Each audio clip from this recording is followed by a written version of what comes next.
All right, let's get started. We're going to just power through a bunch. We're going to power through a bunch of examples here because with the derivatives, they're very important, and I just want to know that you know how to take them relatively quickly. Yeah. Sorry, will any chance have a tentative date for the next exam? Pretty much right after spring break. Oh, after. So literally like the day you come back.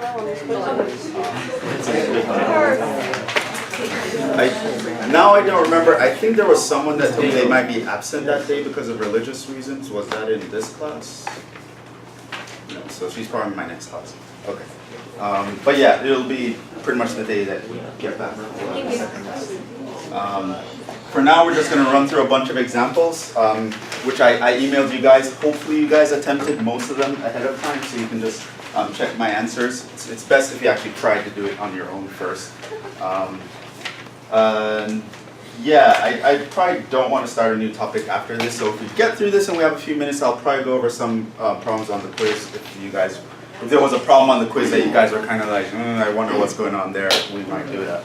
So let's try to get through this quickly. Hopefully you guys did it before, so we can go through this pretty quickly. So, derivative examples.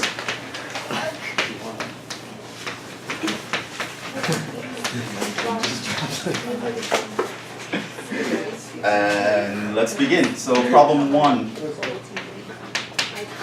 I also probably did a couple of these with you guys, but no harm in going over them. How do we do this one? Product rule. You have two functions multiplying each other. So you call one f, you call one g. And what is the product rule? Because you have to do that on the quiz. So f times g is plus f times derivative g. Differentiate one at a time, add them together. So you're just going to do that rule here.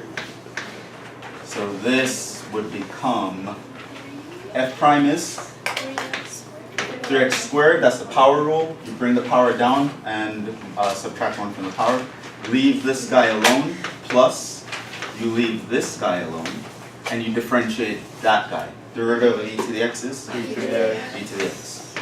So that would be the answer there. At the moment, you don't have to worry about simplifying too much. Later on, that's going to be super important, but this could be simplified. You could also have factored out an x squared e to the x, and you'd be left with 3 plus x. Right. Down the road, we're often going to want to be able to set a derivative equal to 0, and I'll talk about the context in which we will do that. And in that case, solving such an equation would require you to factor. So for this quiz, I didn't expect you to simplify, so it would have been, if this were on the quiz, that would have been fine. On to problem 2. Let's take the derivative of this guy. How would you do that? It's again the product. So that's f, that's your g. And so what's f prime? 1 over 2 radical x times this guy plus, you leave this guy, differentiate e to the x, you get e to the x. Also, let's say you just forgot that the derivative of radical x was 1 over 2 radical x. You could have rewritten this as x to the 1/2 times e to the x, and then did the power rule for this guy. So that would be 1/2 x to the minus 1/2 e to the x plus x to the 1/2 e to the x. And again, you can factor that and make it look nicer, but that's fine for now. So the first two problems are the product rule. What about the third one?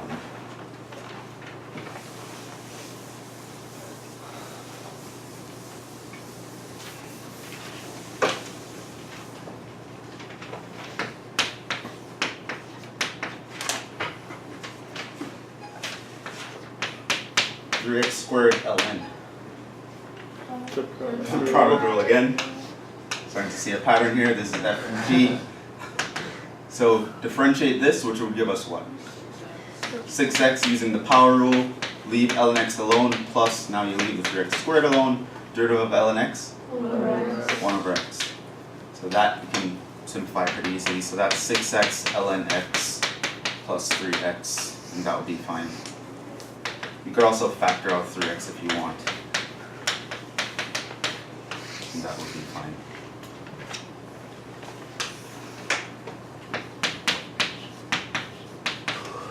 Fourth problem. X times radical x. How'd you do that one? Rewrite it. You could do product rule. Personally, I would have rewritten it. So you can do product rule here. And so that would be equal to differentiate this one, leave that one alone, plus leave this one, differentiate that one. This would cancel into that radical x. So you have radical x plus a half radical x. Add those together, you get 3/2 radical x. That would be with the product rule. However, this is a simple example, so you won't see the full effect of this, but it is good to simplify before you apply derivatives. It might break down the severity of the rule that you need. I could just think of this as x to the 1 times x to the half, use my law of exponents, and so that's x to the 3/2, and then I only need the power rule. I don't even need the product rule here. And I could get to this answer a lot quicker, with a lot less work. A bunch of the problems on the quiz were of this type. If you just sort of mindlessly ran into the product rule or the quotient rule, the problem would be a lot harder than if you had simplified first. All right, so this is one of those examples where it gives a little recommendation here. So a lot of times you want to simplify after differentiating, but you should always try to simplify before differentiating as well.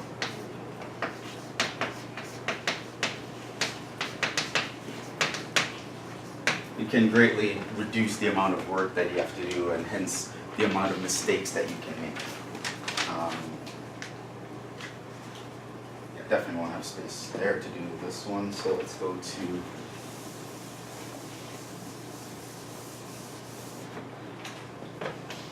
five. We want to differentiate x plus 1 over x plus 2. How do we do that one? Quotient rule. There's a division. So call the top one f, call the bottom one g. And what does the quotient rule say? If I want to differentiate f over g, what is it? Low d high minus high d low. Low d high minus high d low over low squared. And so we can do that here with this guy.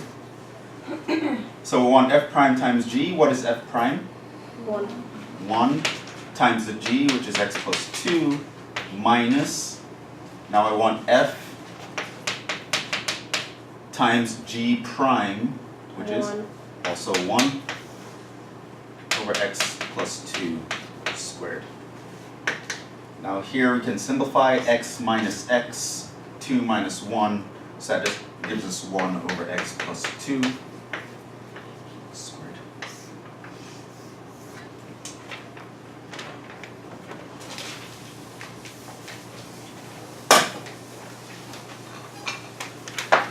So that should be the answer you got for that one.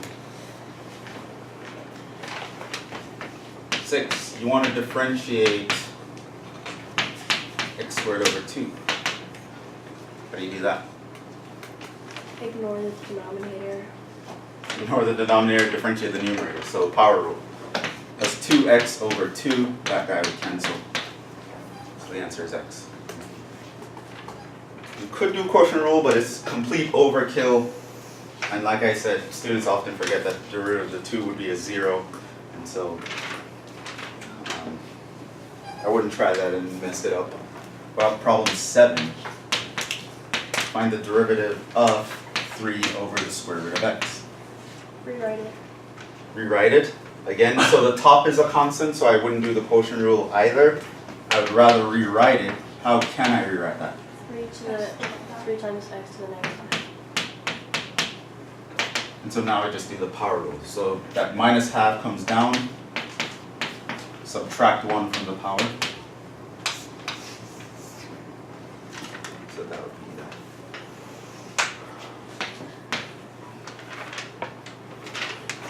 This one's very similar, so this was 4 divided by x cubed. Again, don't just run into the quotient rule. See if you can simplify or rewrite. Here I could rewrite that to be 4 to the minus 3, and then I just need the power rule. Bring that minus 3 down, multiplies with 4, subtract 1 from the power.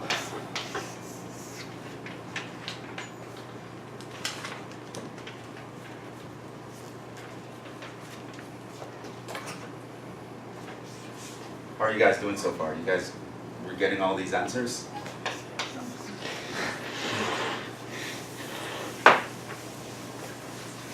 That's good. Because it's easy to sit there and watch me do it. And I'm like, oh yeah, that makes sense. I'm like, that's easy. Like, to do it on your own, it's different. Okay? So make sure you try it. So we're moving on to problem 9.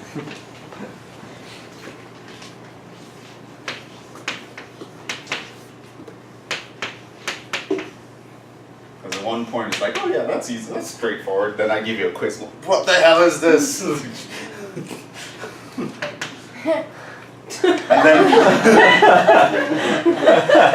And then when I go over the quiz, you're like, oh yeah, that makes sense. That was actually not that bad. Like, it's amazing. Right, watching someone do something and doing it completely different. How would I do this one? Quotient rule. Quotient rule. Oh. So, it's the bottom times the derivative of the top minus the top times the derivative of the bottom over the bottom squared. Could factor out an e to the x here.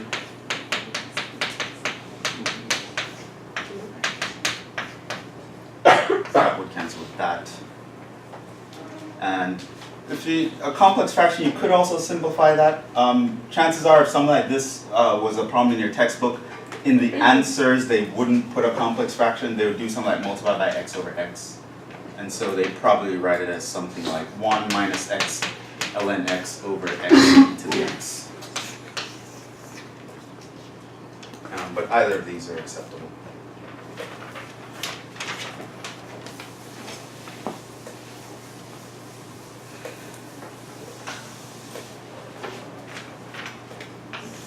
Question: why can't natural log and e to x cancel each other out? That's a good question. Why not? Someone else answer. Wait. Wouldn't that Oh. Why can't I kill those? Like why wouldn't they become one? Because it's not like ln.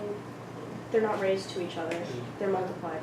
So what that means? What rule are you thinking about taking advantage of? If you want to cancel an ln to something, you would have to raise it to e, or vice versa. So in other words, the rule says if there's an e and an ln is plugged inside, then that gives you the thing. They can cancel. Mm-hmm. Yeah. What's the reverse of that? You have ln of something. So if you have ln of e to the something, they kill each other. Right? So now what you want to realize is that this is not that. Right? This doesn't fit with the rule. Because notice there's an x here and there's no x here. Right?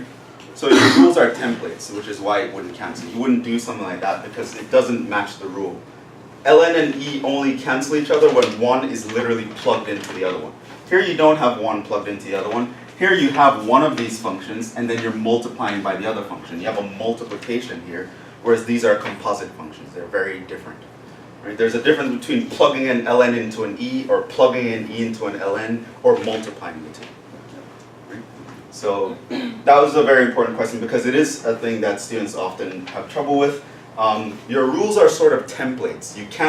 Don't try to apply a rule if it doesn't look exactly like what the rule needs to be.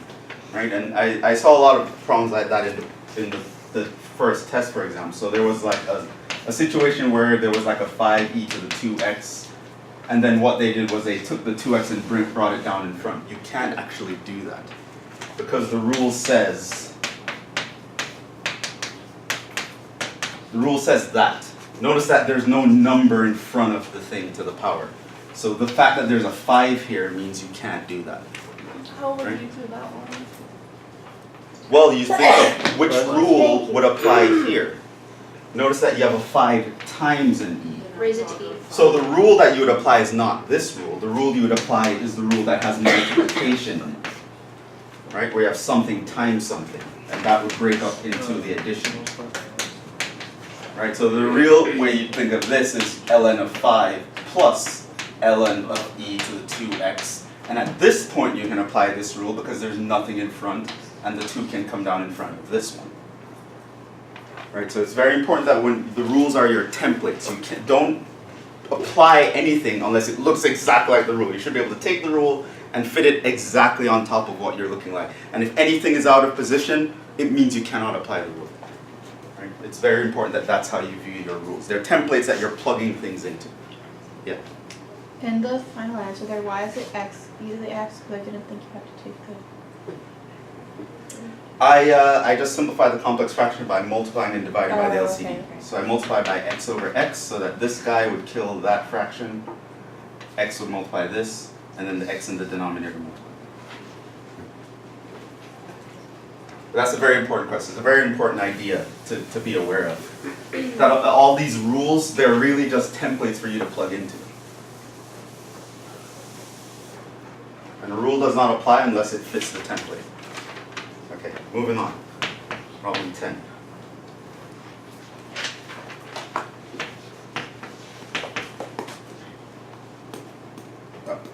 This is just e to the x, ln x. Well, this one clearly is the product rule again. Okay, so it's just reminding yourself how to differentiate e to the x and ln x. So you differentiate this, which is itself, leave that one alone. Plus, you leave the first one alone and differentiate that. And again, you could factor the e out, but let's not worry about that for now. E to the x. Let's move on. Problem 11.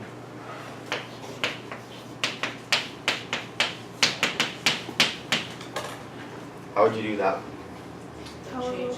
Oh, chain rule. Well, it's the chain rule and the power rule, right? How do we know it's not just the power rule? Because the power rule would apply to something that looks like this, right? That's when you use the power rule, right? But because it's not just x, there's literally an entire function replacing x, right? This guy you can think of as an inside function. So it's a matter of, again, looking at the rules as a template, right? In the power rule, you don't have an expression like this. You just have literally an x by itself. So you don't think the power rule when you're doing this, you think something else. It kind of looks like a power rule because there's a power function, but there's something replacing x, so that makes it an inside function. So the rule that would apply to this one is the chain rule, because that's how we differentiate composite functions. By the way, what does the chain rule say?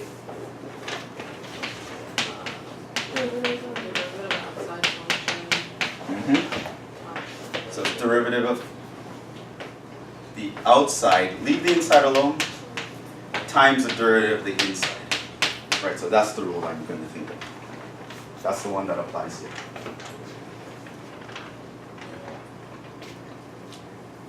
And by the way, when you're remembering a rule or memorizing a rule, I'll probably discuss this later. You're probably not going to realize why it's important for now.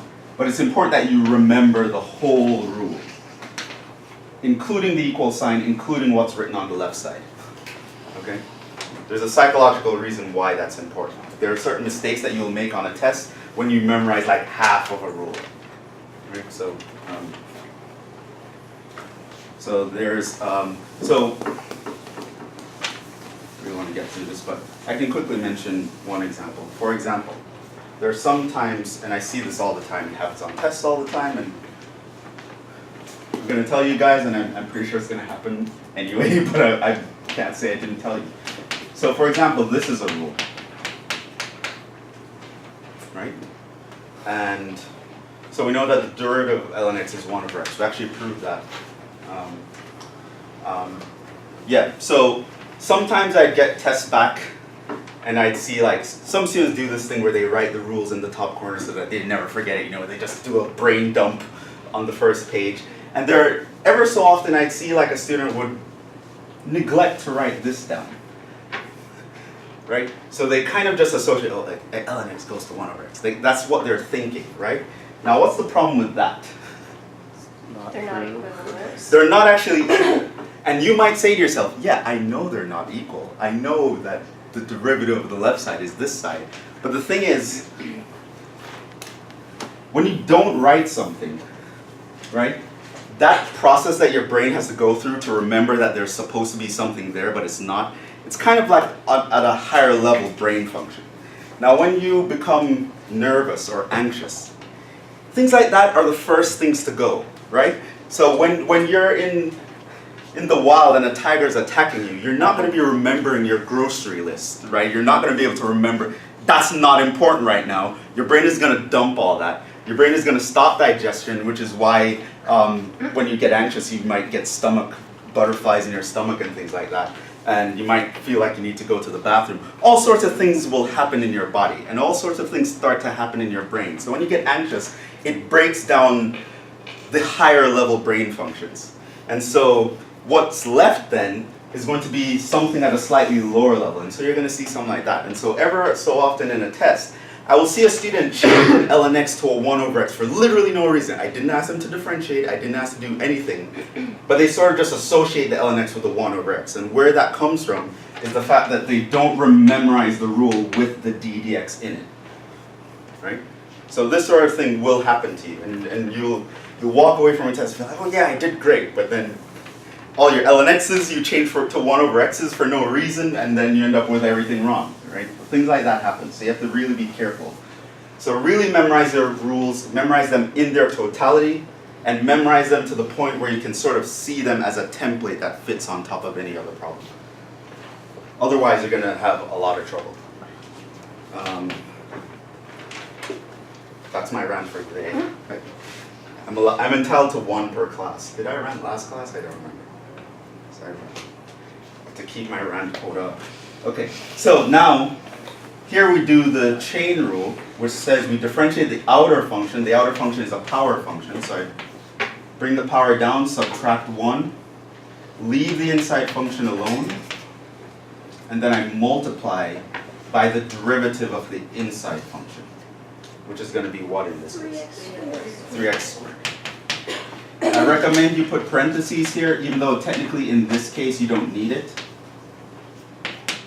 because there are cases where you will need it. If there were several terms, they would have to be distributed. You could apply the distributive law. So you do parentheses. Another thing you could do is you could multiply these guys together, so that would be actually 60x squared times x cubed plus 1 to the 19th. One thing you don't want to do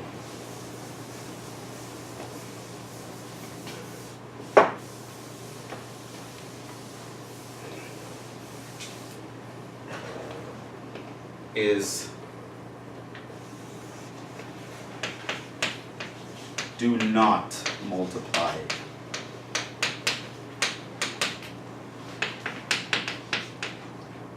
the 3x squared inside the parentheses.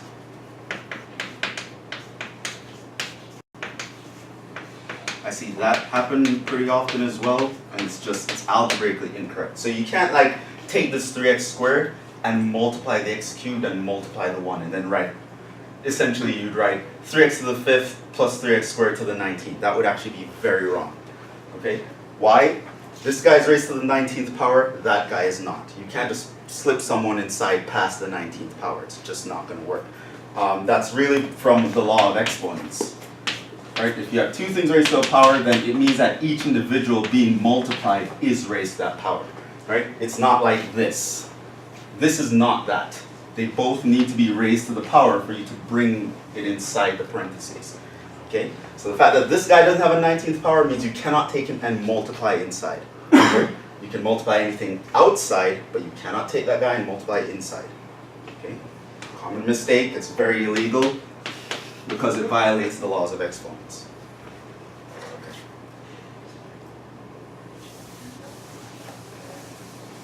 So make a note of that. Use parentheses even if you don't have to. That's the one kind of redundancy that it's okay to have. And remember, all your algebra rules will always be applying.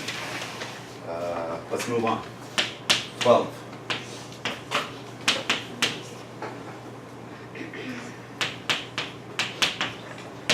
How do you differentiate that? Chain rule. How does the chain rule apply here? What is the rule that you're trying to remember? You prime e to the u. The derivative of e to the u is u prime times e to the u. Take the derivative of the power times the original function. That is applying the chain rule to the exponential rule.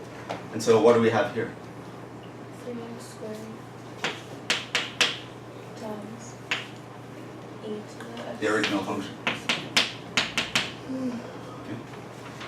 Again, you can kind of put parentheses here.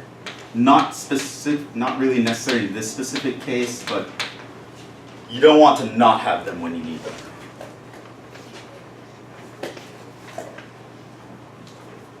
So that's the rule that we would apply there.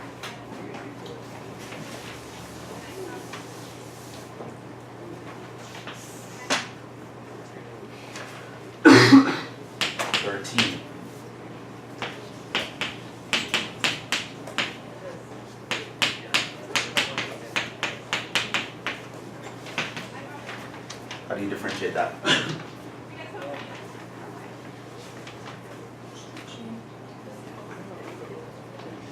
Yeah? You use the rule that ln u equal, the derivative of ln u is equal to... She called herself the derivative of ln u. Even when you're saying it to yourself, say the derivative of this equals that. Don't say ln u equals u prime over u. So the derivative of ln u is u prime divided by u. What does that mean for us here? You use the power rule. Right, so this guy here is going to be our u, and you kind of use the power rule for each term. So that would become 3x squared plus 2 over x cubed plus 2x plus 2. So the derivative of ln of something is the derivative thing over the thing itself. So that's a rule that we derived using the chain. So that's the answer. Nothing can simplify here. So.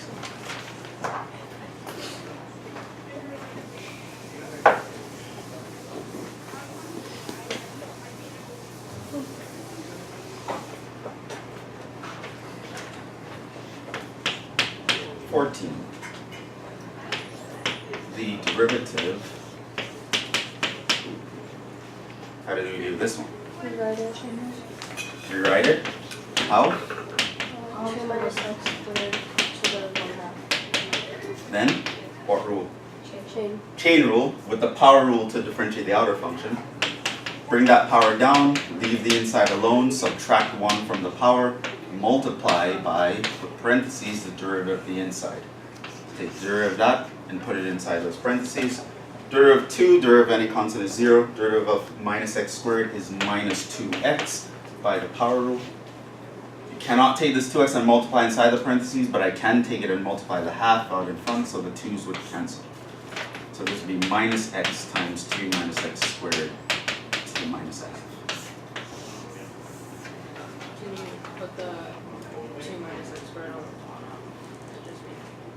You could, but that's completely unnecessary. You could do this. I personally see no benefit to it. You're able to combine the 1/2 with the 2x. Yes, these I can multiply. A half times minus 2x, those can multiply. Or you can think of them both as being to the first power if you want to be pedantic about it. Yeah, this is completely necessary. There are some stigmas from like algebra class that you can let go of. Like in calculus, we don't care about negative powers. In calculus, we don't care if there's a radical in the denominator. There's no need to actually, like, it's not important. Your math professor just was torturing you for no reason with that. Yeah, this is a completely fine answer. I guess they really wanted you to get used to the idea of what it means to take a negative power, but in calculus, like, okay, we're all past this now. 15.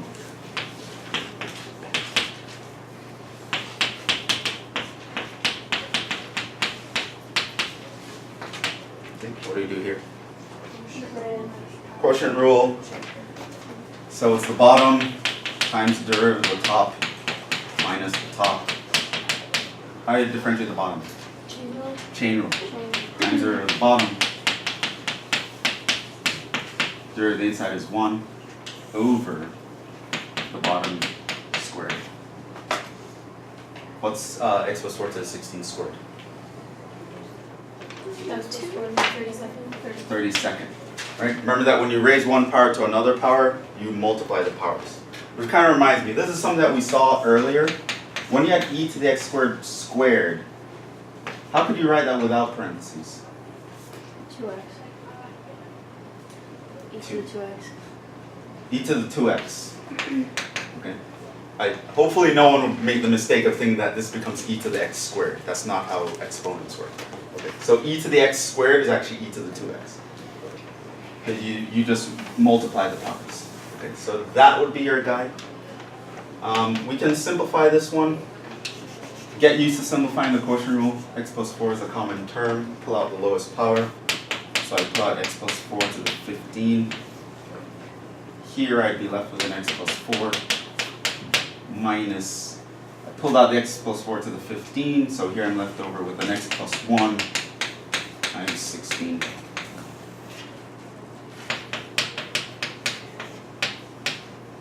Now this can cancel that, 17 guys left over. Then I can simplify the inside. Minus 16x plus x is minus 15x. Minus 16 plus 4, minus 12.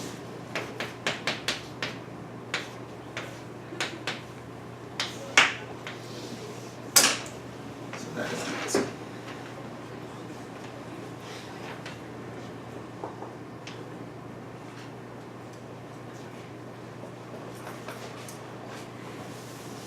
And what did you do to get minus 15x? Oh, I expand the parentheses here. This is x plus 4. This is minus 16x minus 16. And then I combined all those.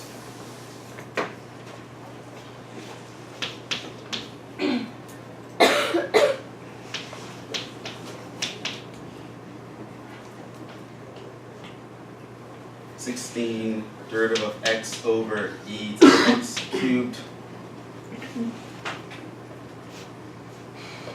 I actually want to get to 18, so let's just kind of go through this quotient rule.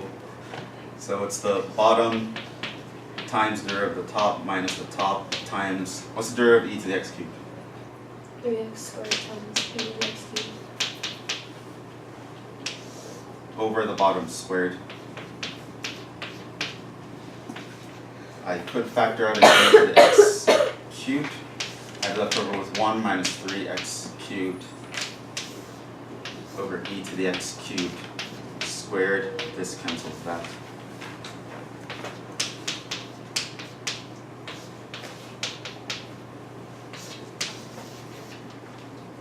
So that guy.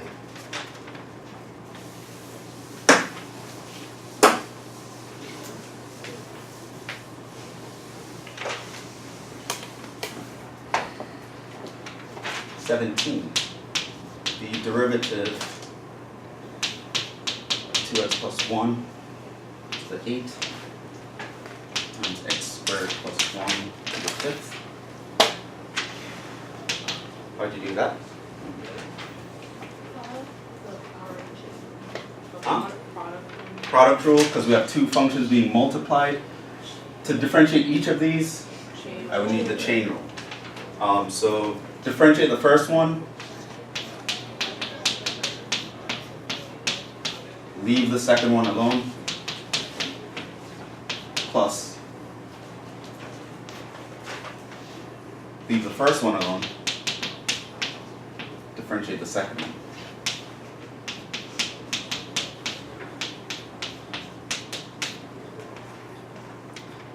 I'm confused for the 2 product in the middle. Derivative of the inside. Derivative of 2x plus 1 is 2. Oh, I applied the chain rule in the first one. Let's factor this one, especially it'll give us a little less work to do on the next example, how would you factor that?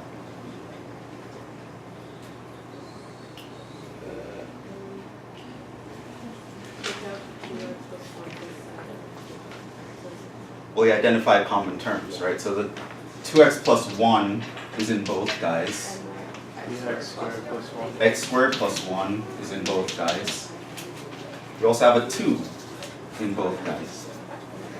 So I would factor out 2 times 2x plus 1. Which power do I factor out? 7. So the 7, factor out the lowest power. X squared plus 1, 4. factor out the lowest power. Right, what's left over on the inside, which is going to be what? The 8 is left over. I took out all 7 of these guys. I took out the 2. 5 factors here. I took out 4 factors, so there's 1 factor left.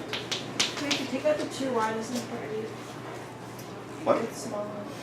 Because the 2 is here. I factor out the 2 from here. Plus,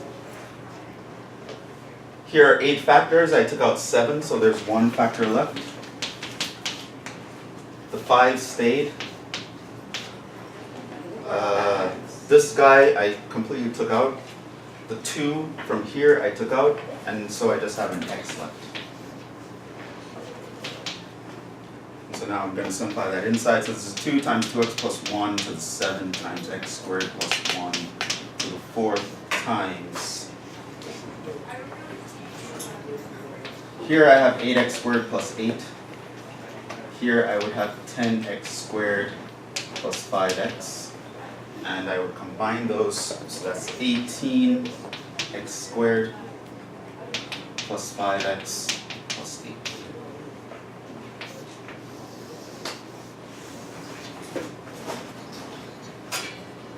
And let's take the last example. Hopefully we can fit it all here. Bless you. Thank you.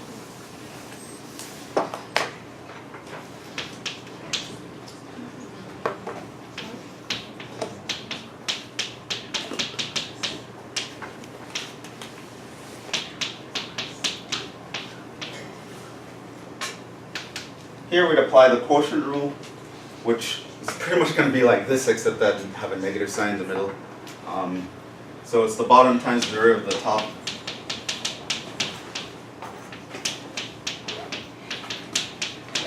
Minus the top times the derivative of the bottom. All over bottom squared.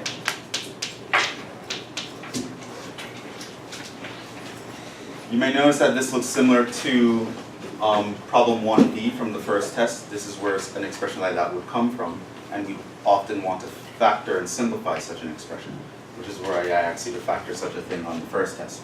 It's going to look very similar to this. The same guys are going to be common factors, except on the inside I would be left over with a negative sign on the inside.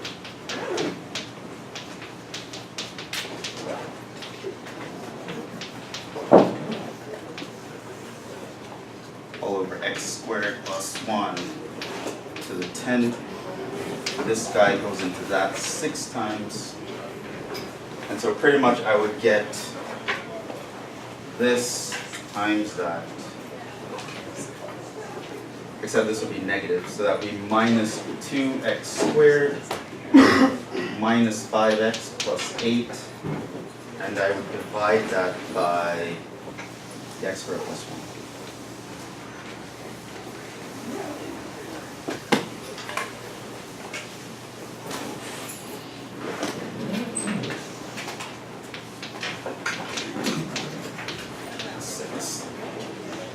And up here. So we'll stop there. Just ran out of time. I will see you guys on Friday.